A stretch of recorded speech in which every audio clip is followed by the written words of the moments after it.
Kita bicara masalah hati, yang kita sudah tahu hadis Nabi SAW yang berbunyi, di dalam jasad seseorang, manusia ada gumpalan darah. Kalau dia baik, maka akan baik semuanya. Dia seperti rajanya.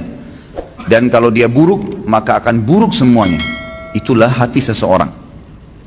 Ulama membahas panjang lebar hadis ini. Bahwasanya yang dimaksud dengan hadis ini adalah bagaimana hati yang diisi dengan dosa itu akan merusak seluruh anggota badannya. Seluruh anggota badannya. Jadi kalau misal ada satu saja penyakit hati, apa saja sifatnya? Baik itu riak kah, iri dan dengki kah, apa saja, maka dipastikan itu akan merusak anggota tubuh dia. Artinya dari sisi penampilannya pun akan terganggu. Mukanya, paras wajahnya akan berubah. Orang yang biasa iri dan dengki, wajahnya beda dengan orang yang hatinya nggak ada penyakit iri dan dengki. Beda. Memang ada cahaya-cahaya keimanan di situ di wajahnya.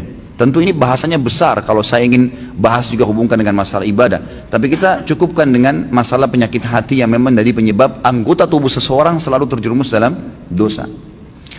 Efek besar sekali terhadap hati yang diisi dengan kemaksiatan itu akan berpengaruh kepada fisik dia. Dari rambut sampai ke kaki.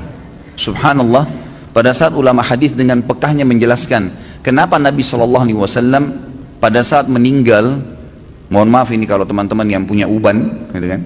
Tapi kita bicara tentang Nabi SAW. Nabi SAW waktu meninggal tidak memiliki uban kecuali 3 lembar. Umurnya 63 tahun. Ini mungkin kalau orang cuma baca sepintas, oh Nabi SAW memang tidak ada ubannya. Tidak ada sesuatu yang penting bagi dia kalau dia tidak kaji lebih dalam. Tapi kalau kita kaji lebih dalam sebagaimana sebagian ulama hadis, mereka mengatakan apa sebabnya Nabi SAW tidak memiliki uban kecuali 3 lembar di umur 63 tahun. Sementara banyak manusia umur 30 tahun, 40 tahun sudah ubanan.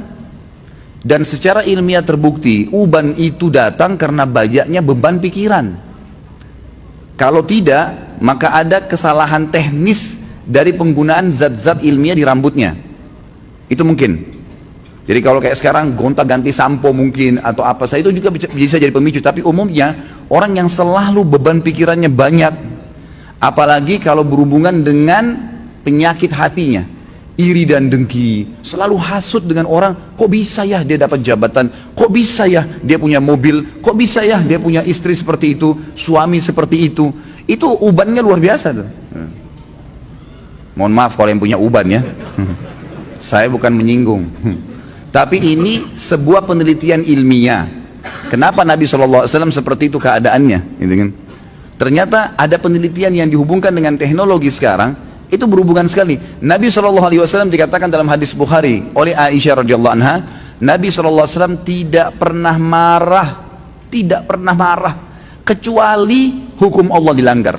Kalau yang berhubungan dengan urusan dunia, nggak pernah beliau marah. Lebih banyak memaafkan. Memaafkan.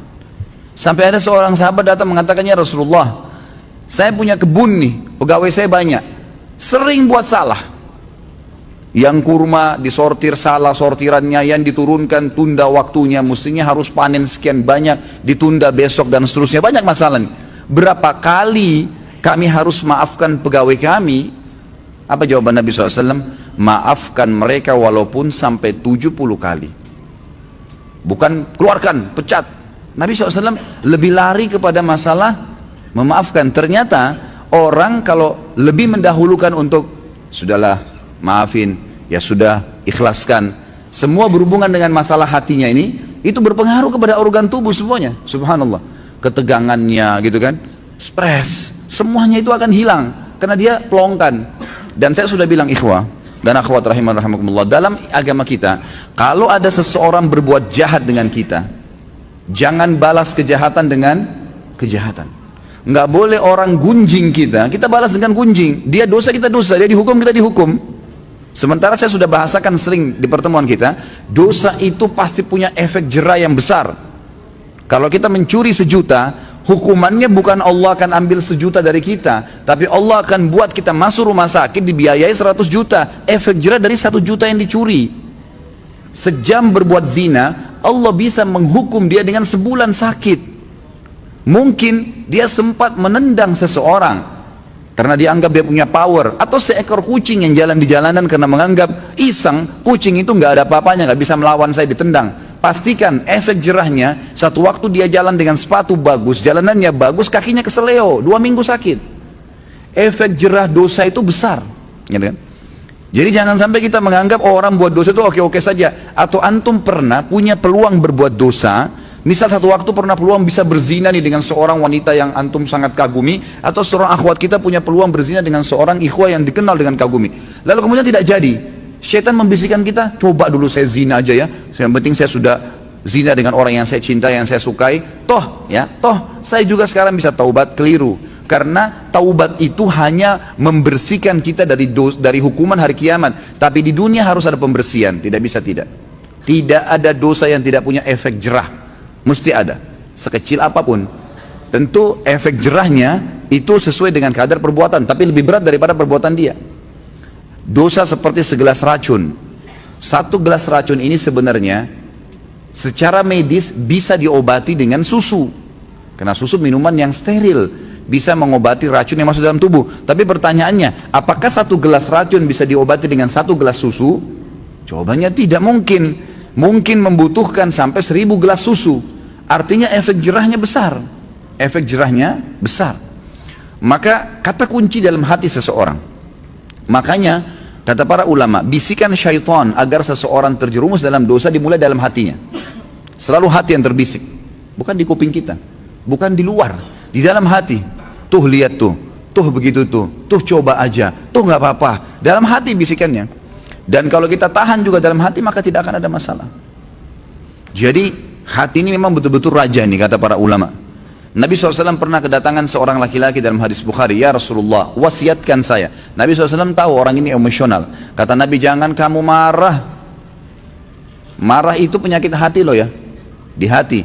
Tapi dia teraplikasikan nanti dengan gerakan tangan, ekspresi wajah, tapi dia dari hati tuh.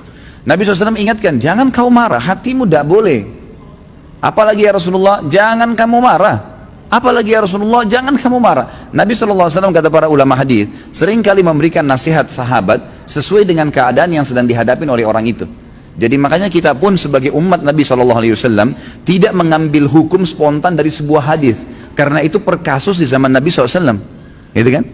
Jadi bisa saja sahabat ini pernah seperti ada sahabat yang datang mengatakannya, Rasulullah, anak muda nih, dalam hadis Bukhari juga, saya siap tinggalkan semua dosa, semua yang Allah larang saya tinggalkan, semua yang Anda larang saya tinggalkan, kecuali satu, izinkan saya berzina. Ini kasus lain lagi. Kata Nabi SAW, apa kau ridha kalau ibumu dizinai? Dia bilang tidak. Saudarimu tidak, istrimu tidak, tantemu tidak, anakmu tidak. Lalu kenapa kau ridha untuk dilakukan pada orang lain? Di sini Nabi SAW mengobati keadaan para sahabat yang sedang bertanya sesuai dengan kasus yang sedang dihadapin, gitu kan? Ini poin lainnya. Kita kembali kepada poin bahasan kita. Bagaimana Nabi SAW tidak tadi sampai beruban, kecuali hanya 3 lembar di umur 63 tahun, karena luar biasa dalam pengontrolan hati beliau. Tidak mudah marah, kecuali hukum Allah. Lebih banyak memaafkan, gitu kan? Dan saya sudah bilang tadi, ikhwan dan akhwat sekalian, ingat, jangan keburukan dibalas dengan keburukan. Orang fitnah, biarin dia fitnah sampai dia capek. Jangan dibalas dengan fitnah. Lalu apa yang saya harus lakukan, Ustadz? Maafkan. Masa sih Ustadz? Maafkan. Enak benar dia Ustadz? Maafkan. Nggak ada kata lain, jawabannya cuma itu. Maafin. Baik. Lalu dia bagaimana? Sudah enak-enak berbuat fitnah saya, sebarin saya. Allah ada. Allah subhanahu wa ta'ala itu kita yakini sebagai orang beriman, sami', maha mendengar, basir, maha melihat, alim, maha mengetahui. Gak usah khawatir. Hukum yang telah Allah turunkan, setiap orang yang berbuat dosa pada Allah, dia kalau tobat Allah ampuni. Tapi kalau dosa berhubungan dengan hak makhluk, manusia, maka dia harus tobat kepada Allah dan meminta maaf kepada manusia yang dia buat salah. Gunjing, fitnah, mencuri, merusak nama baik. Jadi kalau kita begitu difitnah, langsung awalnya kita maafin, udah deh saya maafin. Allah mengatakan wal afina anin nas, hati kita steril kembali tuh. Kita mendapatkan pahala karena menjalankan perintah Allah dan Rasulnya, gitu kan? Dan dia, selama dia dalam hukum Allah yang kita yakini, dia selama tidak minta maaf dengan kita, hukuman Allah tetap datang pada dia. Gak usah khawatir, gitu kan? Apa yang kita mesti khawatirkan? Toh dia akan dihukum sama Allah kok. Orang tadi yang menendang kucing dengan menganggap, oh kucing ini gak bisa buat apa-apa, pasti Allah SWT datangkan hukumannya. Jadi kalau antum tiba-tiba jalan baik-baik saja, sepatunya baru, jalannya bagus, tiba-tiba keseleo, Coba muhasabah tuh. Biasanya kata ulama, Allah subhanahu wa ta'ala pada saat mendatangkan sebuah hukuman kepada seorang hamba, itu Allah lintaskan di benak dia dosa yang dia lakukan. Subhanallah. Misal ada orang tadi keselio, pada saat dia keselio, aduh sakit, itu terlintas pada saat itu atau beberapa saat setelah itu, apa yang menjadi penyebab dia keselio. Kalau dia jeli, dia bisa tangkap tuh, oh ternyata dulu pernah ada orang yang saya tendang nih, pernah mencuri sepatu, pernah apalah gitu kan, pelaku-pelaku yang dilakukan. Maka datang hukuman tersebut. Orang kalau masuk rumah sakit tiba-tiba, kemudian dirawat di rumah sakit selama 3 hari harus dirawat, demam berdarah atau penyakit apa saja ya.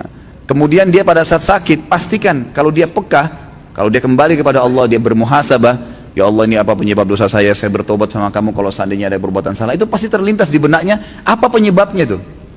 Misal tiba-tiba dia teringat, oh dulu pernah dia minum khamar, oh dulu pernah dia buat sesuatu yang haram, terlintas tuh, istighfar kepada Allah gitu kan. Seperti itu.